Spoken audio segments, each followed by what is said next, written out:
Hello. आवाज आ रही है बेटा?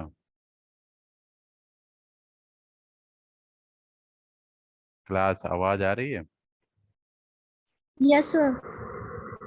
ठीक है। तो ये तीन वेव प्रोपगेशन हो गया, sky wave, space wave and ground wave. ठीक है। अब हम पहले स्टार्ट करेंगे एग्जैक्टली ग्राउंड वेव से। ठीक है। तो इसके बारे में थोड़ा थोड़ा लिख लेते हैं हम लोग कि ground wave, space wave, sky wave, ये सब स्पेस वेव, स्काई वेव, ये सब पूछे जाते हैं। ठीक है। ठीक है, पहले तो आपको इनका फंडामेंटल पता होगा तभी आप आगे की तरफ मूव कर पाएंगे। ठीक है, तो मैं कुछ चीजें इसमें लिखा दे रहा हूँ। कुछ पॉइंट हैं जो आपको पता होने चाहिए। ठीक है। तो just I am going to share you. आप लोग भी नोट डाउन कर लीजिएगा जो भी मैं नोट करूंगा यहाँ पे। ठीक है। तो just moving on the next page. Okay. So यहाँ एक हेडिंग डालिएगा, factors involve in the propagation of radio waves. The heading, factors involve in the propagation of radio waves.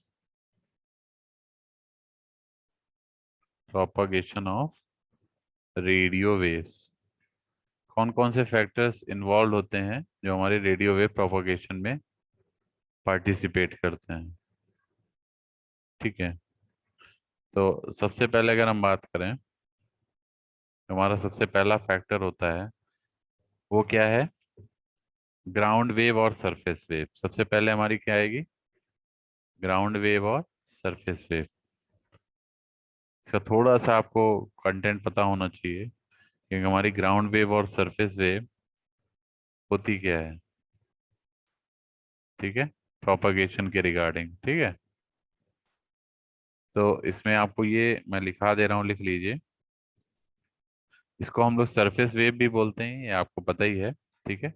It exist when the transmitting and receiving antenna, यहाँ लिख लीजिएगा, this wave exist when the transmitting and the receiving antenna, ठीक है, transmitting and receiving antennas are close to the earth। किसके close हो? Earth के close हो। ठीक है। And are vertically polarise. अभी हम बताएंगे कि ये वर्टिकली पोलराइज में क्यों बोल रहा हूँ। वर्टिकली पोलराइज्ड, ये मैं इसलिए बोल रहा हूँ वर्टिकली पोलराइज्ड क्योंकि जो अगर ये हॉरिजॉन्टल पोलराइज्ड होगा तो जो इलेक्ट्रोमैग्नेटिक कंपोनेंट होता है फील्ड का, हॉरिजॉन्टल वेव अगर होगी तो इलेक्ट्रिक फील्ड होगा उसमें। हॉरिजॉन्टल वो इलेक्ट्रिक फील्ड जो होगा वो अर्थ की वजह से कैंसिल आउट हो जाएगा। ठीक है। मीन्स इलेक्ट्रिक फील्ड जब भी वो अर्थ के कांटेक्ट में आएगा तो वो शॉर्ट सर्किटेड हो जाएगा, बेसिकली यू कैन से। इसीलिए हम लोग हॉरिजॉन्टल कंपोनेंट को नहीं कंसीडर कर रहे हैं। हमारा ये जो मिलेगा ये वर्टिकल पोलराइज ही मिलेगा क्योंकि हॉरिजॉन्टल कंपोनेंट इलेक्ट्रिक फील्ड का वो शॉर्ट सर्किटेड हो जाएगा just because of the contact of earth. Clear? तो हमें जो पैटर्न मिलेगा वो वर्टिकली पोलराइज ही मिलेगा in case of ground wave और surface wave. Clear? So this type of basically this type of wave propagation is useful. This type of wave propagation is useful. कहाँ useful है? For broadcasting and low frequencies. Clear? At broadcast and low frequencies. Broadcast and low frequencies. ठीक है। Clear? जो broadcast signal होता है वो कब receive होता है? डे टाइम पे। ठीक है। ये भी ध्यान रखिएगा, द ब्रॉडकास्ट सिग्नल्स रिसीव्ड, जो हमें ब्रॉडकास्ट सिग्नल रिसीव्ड होते हैं और ड्यूरिंग डे टाइम होते हैं। During day time. ठीक है, कब रिसीव होते हैं? डे टाइम में रिसीव होते हैं। ठीक है, and are due to ground waves.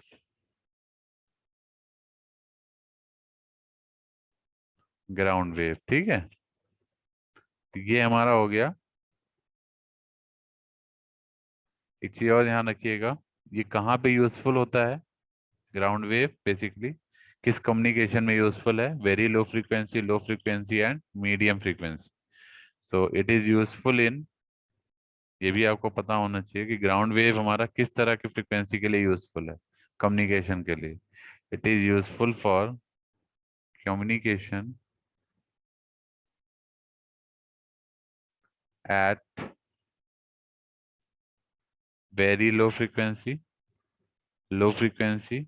And medium frequency. ठीक है, इन तीनों के लिए ये यूजफुल होता है। ठीक है, सेकंड आपका आ जाएगा स्पेस वेव।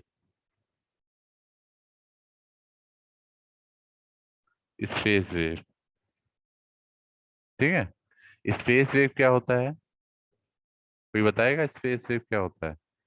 इसको बेसिकली हम लोग ट्रोपोस्फेरिक वेव भी कहते हैं। It is also called tropospheric wave. क्या बोलते हैं इसको? Tropospheric wave. ठीक है, ट्रोपोस्फेरिक वेव भी कहते हैं।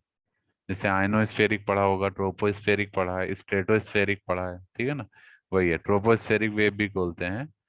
Here the wave propagates directly from the transmitter to receiver. यहाँ अर्थ का कोई रोल नहीं है। ऐसा नहीं कि वो अर्थ की सरफेस से टकरा के फिर ऊपर आएगा ना, वो आपका वेव डायरेक्टली स्पेस के थ्रू कम्युनिकेट होगा विदाउट द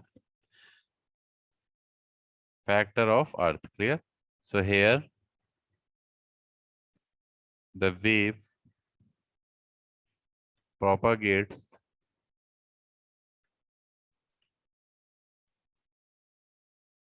propagates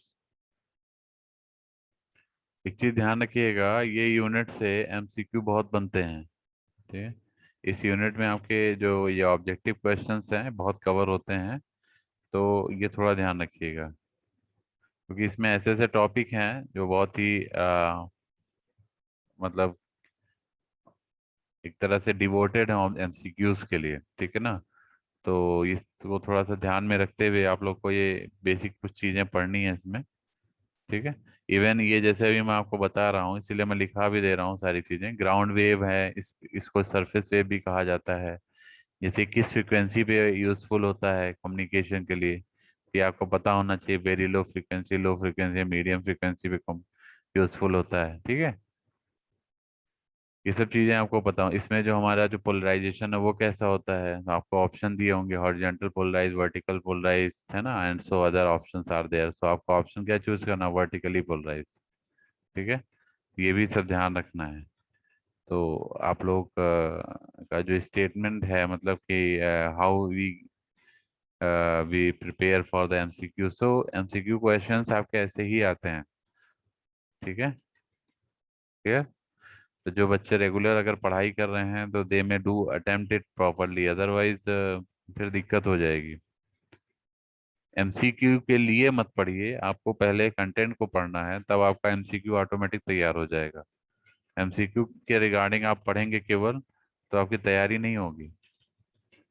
ठीक है, आपको कंटेंट को लेके पढ़ना है। कंटेंट को आप अगर बेस मान के पढ़ेंगे तो आपका एमसीक्यू तो फिर बहुत छोटी चीज है। मैंने आपको बताया जो स्पेस वेव होता है वो ट्रोपोस्फेरिक रीजन में वर्क करता है। ठीक है, ट्रोपोस्फेरिक रीजन। ठीक है, जो ये रीजन है, मतलब जिस पोर्शन में एटमॉस्फेयर के अबव द अर्थ ये वर्क करता है, वो विद इन 16 किलोमीटर है। ठीक है, ये भी आपको पता होना चाहिए। The portion of the atmosphere, the portion of the atmosphere above the earth,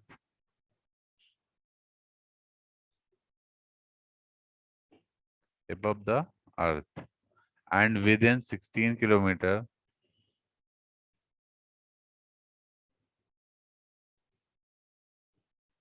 within 16 kilometer is called troposphere.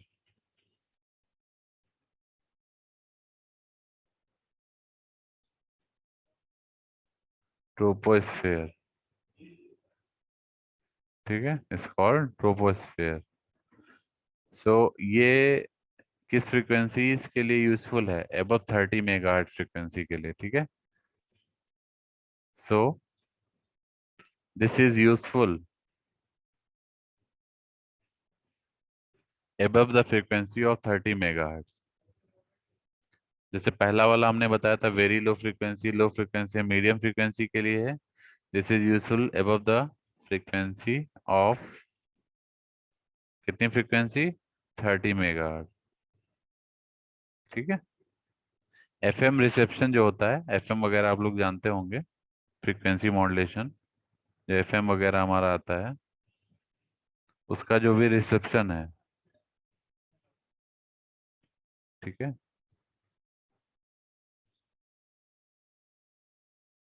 तो एफएम सिग्नल जो हमारे रिसीव होते हैं,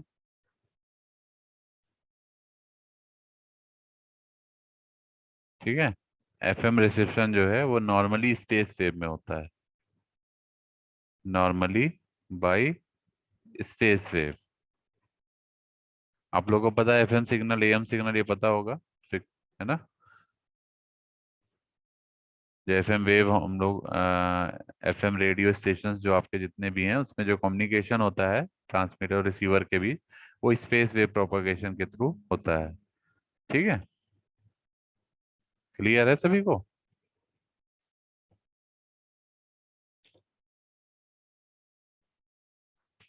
हाँ सर, आ रहे हैं बस. हम्म. ठीक.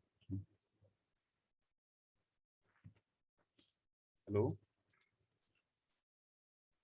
ठीक है बेटा. नेक्स्ट आता है स्काई वेव प्रोपगेशन, ये अगले में हम लोग डिस्कस कर लेंगे, ठीक है बेटा. हेलो.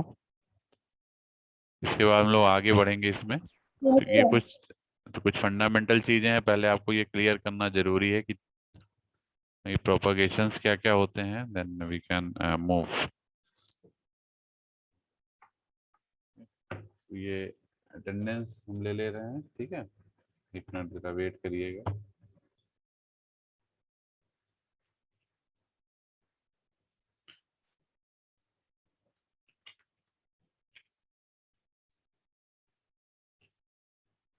अटेंडेंस ले लें.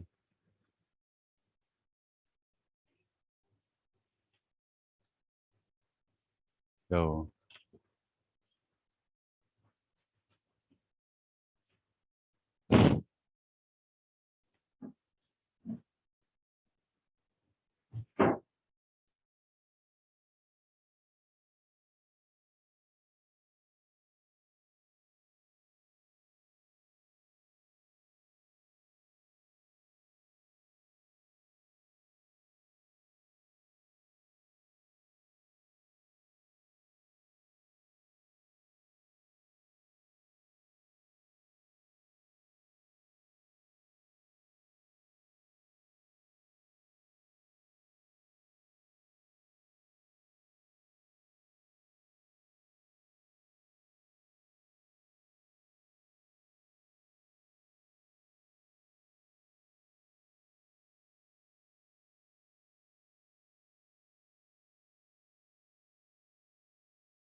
नोट सभी लोग सुन लीजिए जो जो प्रेजेंट हैं, ठीक है।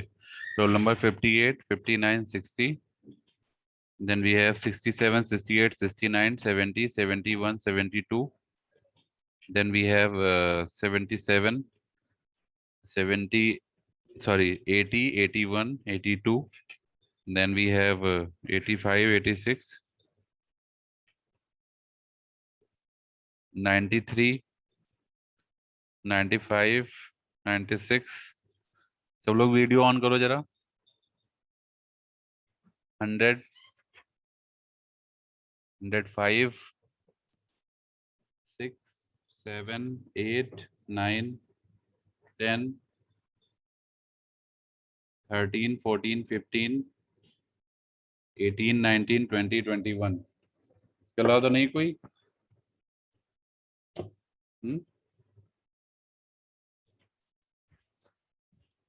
शिवांगी श्रीवास्तव, शिवांगी श्रीवास्तव है? Yes, sir. So 1 to 9. Video on करो।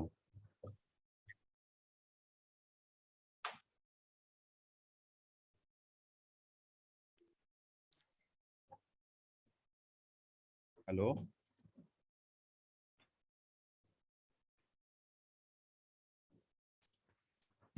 शिवांगी श्रीवास्तव।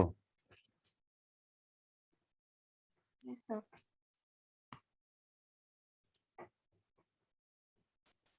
ट्यूट सबमिट हो गया है? हेलो, ट्यूट सबमिट हो गया है? Yes, sir. ठीक है, बाकी कोई और तो नहीं है? ठीक है बेटा, ऑफ कर लीजिए।